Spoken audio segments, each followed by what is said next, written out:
দেশজোড়া প্রতিবাদের মুখে অবশেষে বোধোদয় শিক্ষাবিদদের সুপারিশ মেনেই অষ্টম শ্রেণী পর্যন্ত ফিরছে পাশ ফেল। সংসদের চলতি অধিবেশনেই এ ব্যাপারে নতুন আইন পেশ করবে কেন্দ্রীয় মানব সম্পদ উন্নয়ন মন্ত্রক। কি থাকছে নতুন আইনে? পঞ্চম ও অষ্টম শ্রেণীতে পরীক্ষায় বসতে হবে। প্রতি বছর দুটি পরীক্ষাই হবে মার্চ মাসে। ওই পরীক্ষায় ফেল করলে মে মাসে সাপ্লিমেন্টারি পরীক্ষা। তাতেও অকৃতকার্য হলে ক্লাসে তোলা হবে না। We are also bringing in a detention policy, a change in right to education, where we will bring in at 5th and 8th, there will be examination in March.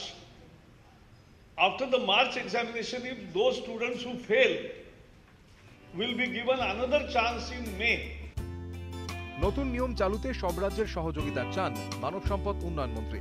তবে শিক্ষায় নীতিগত সিদ্ধান্তের ক্ষেত্রে এদিন রাজ্যকে কটাক্ষ করতেও ছাড়লেন না কেন্দ্রীয় মন্ত্রী। That's always a problem. When we organize inter-state, Bengal is many times absent. যদিও পাশ ফেল নিয়ে কেন্দ্রীয় মানব সম্পদ উন্নয়ন মন্ত্রকের বিরুদ্ধে পাল্টা অভিযোগ রাজ্যের। ওদের রাষ্ট্রমন্ত্রী এসে ত্রিপুরাতে বলে গেলেন আমরা পাশ ফেল প্রথা ফিরিয়ে আনছি। আবার ইনি এসে বলে গেলেন যেটা সেটার মানে দাঁড়ায় যে আইসিএসসি বোর্ড ইতিমধ্যেই তাদের সম্পাদক যে লিখেছে ক্লাস 5 এবং 8-এ পরীক্ষা নেব তারই তো প্রতিধ্বনি শুনছি। কিন্তু মুখ্যমন্ত্রীর সাথে কথা বলবো এবং এ বিষয়ে বিভ্রান্ত করবার চেষ্টা হচ্ছে। অভিন্ন মেডিকেলের নিয়মেও আসছে পরিবর্তন, ঘোষণা কেন্দ্রীয় মন্ত্রীর। স্নাতক স্তরের সার্টিফিকেটে পড়ুয়ার ছবি এবং আধার নম্বর বাধ্যতামূলক করা হচ্ছে বলেও ঘোষণা মানব সম্পদ উন্নয়ন মন্ত্রীর।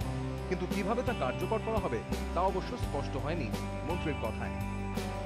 Bureau report, ETV news Bangla.